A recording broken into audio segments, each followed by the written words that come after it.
বিসমিল্লাহির রহমানির রহিম। আমরা যখন নামাজে দাঁড়াই তখন আমাদের মনে অসংখ্য চিন্তা চলে আসে। শয়তানের চক্রান্তে এমনটি হয়ে থাকে। নামাজে দাঁড়ানোর সাথে সাথে শয়তান আমাদের মন নিয়ে খেলতে থাকে। মুখ কেবলার দিকে থাকলেও ধ্যান চলে যায় আরেক দিকে। তখন নামাজের সূরা, দোয়া, রুকু, সিজদায় গিয়ে আমরা গরমিল করে ফেলি। ফলে আল্লাহ ও নামাজের মধ্যে প্রত্যক্ষ যোগসূত্র ছিন্ন হয়। আর দুর্ভোগ সেই নামাজীদের জন্য যারা সচেতনভাবেই নামাজে অমনোযোগী, শুধু লোক দেখানোর জন্যেই নামাজে তারা সামিল হয়। বান্দা যখন নামাজে দাঁড়িয়ে আল্লাহু আকবার বলে, তখন সে দুনিয়ার সকল কাজকর্ম থেকে বিচ্ছিন্ন হয়ে যায় এবং মহান আল্লাহ তাআলার দরবারে হাজির হয়। যখন বান্দা সানা পড়ে তখন তার গুনাহসমূহ ক্ষমা করে দেয়া হয়।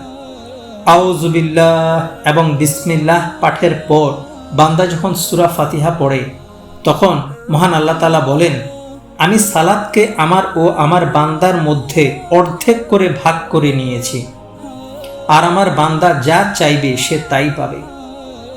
অথচ আমরা এই শয়তানের প্ররোচনায় পড়ে নামাজে দারুণ অমনোযোগিতার মধ্য দিয়ে সূরা দ্রুত শেষ করে রুকুতে চলে যাই।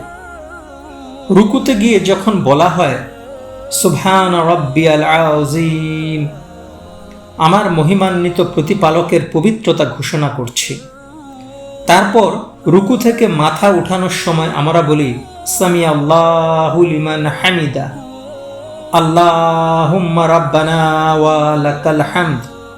এই দুটি বাক্য বলার সাথে সাথে ফেরেশতা ওই বান্দার সকল গুনাহ ক্ষমা করে দেন।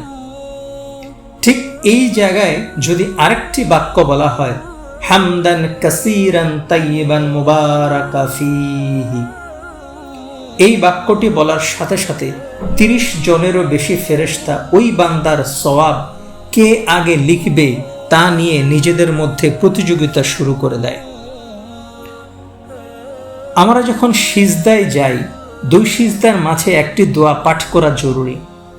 আল্লাহুম্মা গফিরলি ওয়ারহামনি ওয়াফিনি ওয়াহদিনি ওয়ারজুকনি। রাসূল পাক সাল্লাল্লাহু আলাইহি ওয়াসাল্লাম এর এক সাহাবী হুযায়ফা রাদিয়াল্লাহু তাআলা আনহু এক ব্যক্তিকে দেখে বললেন, তোমার রুকু ও সিজদা ঠিকমতো আদায় হচ্ছে না, কারণ তুমি রুকু ও সিজদা খুব দ্রুত আদায় করছো, তোমার সালাত হয়নি। যদি তুমি এই অবস্থায় মারা যাও তাহলে রাসূল পাক সাল্লাল্লাহু আলাইহি ওয়াসাল্লাম এর আদর্শ হতে বিচ্যুত হয়ে তুমি মারা যাবে।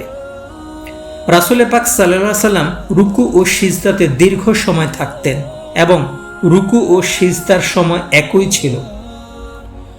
আমরা যখন তাশাহুদে বসি তখন আত্তাহিয়াতু, দরুদ এবং দোয়া মাসুরা পাঠ করি। তারপর সালাম ফিরিয়ে কেউ বসে থাকি, কেউ জিকির করি। নামাজের এই নিয়মটা গুরুত্ব সহকারে শেখা আমাদের প্রতিটা মুসলমানের গুরু দায়িত্ব। নামাজ ছাড়া কোনো মুসলমান বেহেশতে প্রবেশ করবে না। মৃত্যুর পর সর্বপ্রথম নামাজের হিসাব নেওয়া হবে। তবে নামাজ সহিভাবে পড়া মাত্র কয়েকদিনের মধ্যেই হয়ে যায়, যদি সে ব্যক্তি নামাজের গুরুত্ব বুঝতে পারে। যারা এর গুরুত্ব বোঝার চেষ্টা করে না তাদেরই নামাজে মন বসে না। মহান আল্লাহ তাআলার প্রতি উদাসীনতা এবং অমনোযোগিতার ফলেই এমনটি হয়ে থাকে।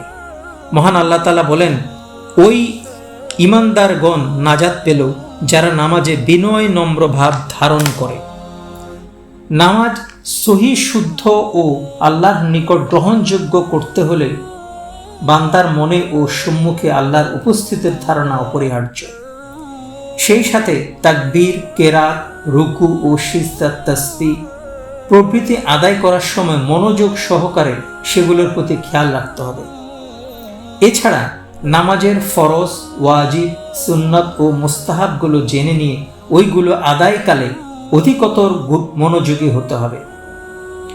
দাঁড়ানো অবস্থায় সেজদার স্থানে, রুকুকালে পায়ের দিকে, সেজদার সময় নাকের দিকে, বসা অবস্থায় সিনার দিকে এবং সালামের সময় দুই কাঁধের দিকে নজর দিতে হবে। একটি হাদিসে বলা হয়েছে, নিশ্চয় আল্লাহ তোমাদের চেহারা ও ধন সম্পদের দিকে চেয়ে দেখেন না, বরং তিনি চেয়ে দেখেন তোমাদের মন ও আমলের দিকে। মনে রাখতে হবে, দিল, জবান ও শরীর এই তিনটি মাধ্যম দ্বারা নামাজ সম্পন্ন হয়ে থাকে।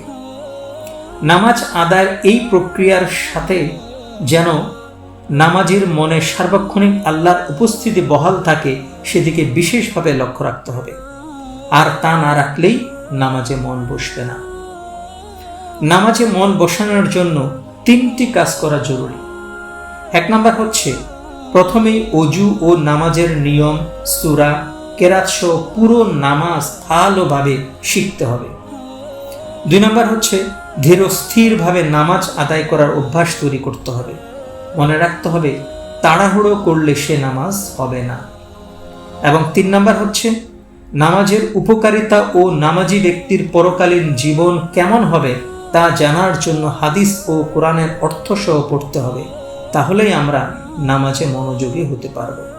আমিন।